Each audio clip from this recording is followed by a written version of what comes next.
Hi everyone, welcome back to part 2 of the memory game. In this episode I'm going to be going through my design process, how I'm balancing the game, and what goals are still to come for this game.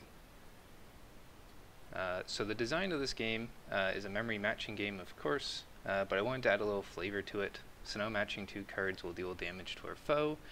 If we fail a match, then we are open to taking damage from the enemy.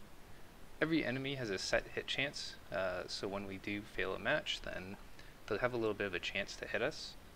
Defeating the enemies will then give us an option on either healing some damage or revealing where the treacherous skull card is, and that skull card will deal damage to us. Essentially, that's the whole game loop. Match the cards, defeat the enemies. So let's take a look to see how this game works, and so I'll play a couple of rounds for you here. As you can notice, there's a little bit of music as well, so I'm just going to go ahead and turn that down a bit.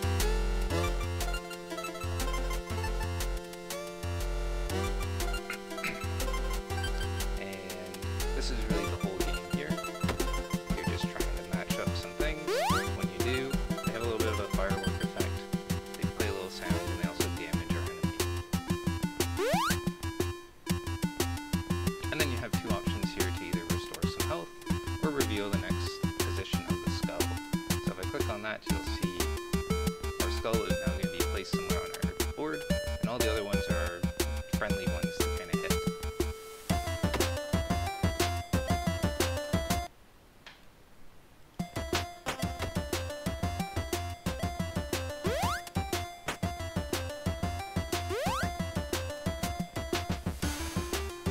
Let's maybe do one more round here just so you can kind of see a little bit of variation. And you can see there I just took some damage. Also over here to the left is a little bit of a combat log, so it'll tell you what did damage to you, if you did damage, you've missed, if they've missed, stuff like that. Let's see, like that. Awesome. So that's pretty much the whole kind of thing of the game. So we'll just stop that for now. So now that we know what the game is about and how it plays, let's talk about balancing and pivots that were made from part 1 all the way to this part here.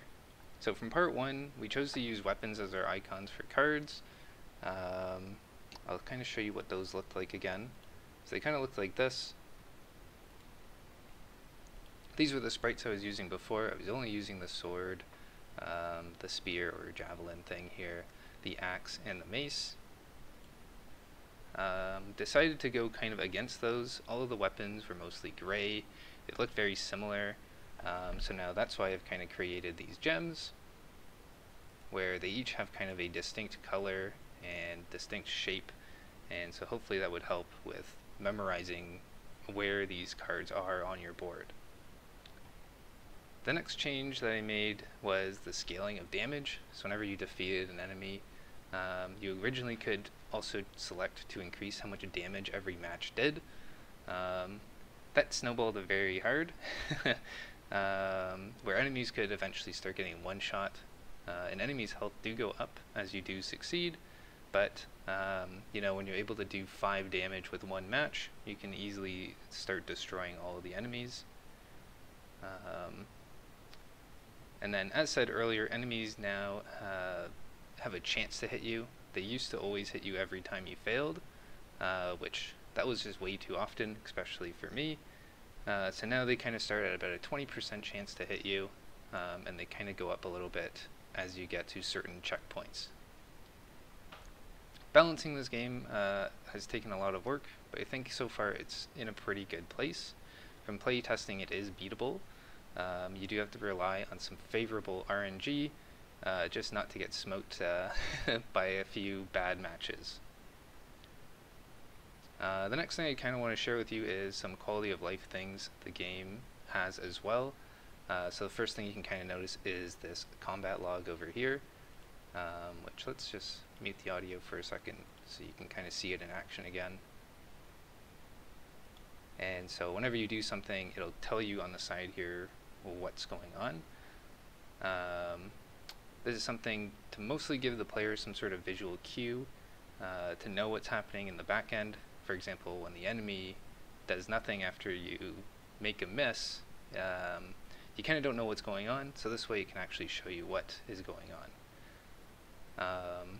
Because this is something I kind of learned for this project as well, I'll kind of give you a little bit of an example on how I built it. So pretty much all you need is a scroll view kind of game object here. It's, I'm pretty sure, just a UI object that you can build. Scroll view right here. And then inside the content here, the most important thing is choosing where you want your child alignment. So every time you spawn a new text, it's going to choose where it's kind of coming from. And then you'll need a prefab for that text. So I have it right here, just a text object. And then I can show you a little bit of code as well on how that's all kind of created. So the combat log is what it's called. I kind of start off with having a certain amount of max messages, and then you need two things that it has access to: the chat panel, which is that big content panel, and then the text prefab object. And then you also want to have kind of just a list of all of your different messages as well. You don't need anything in your starter update. You just kind of need this big boy here, this send message to log. This is a function you can call from almost any other script, just to be able to play anything you want in here. So what mine takes in is it takes in a string to know what to actually write, and then I take in this int damage to really just know what color I want to print. And then our first thing in here is if we're at the max amount of messages, then I want to just delete that first message that was written and then just keep putting in the new messages from there. We then create that new message. We then spawn it or instantiate that message and set its text to whatever our passed in text was. And then I set the color, and then I simply just add that message to my message list.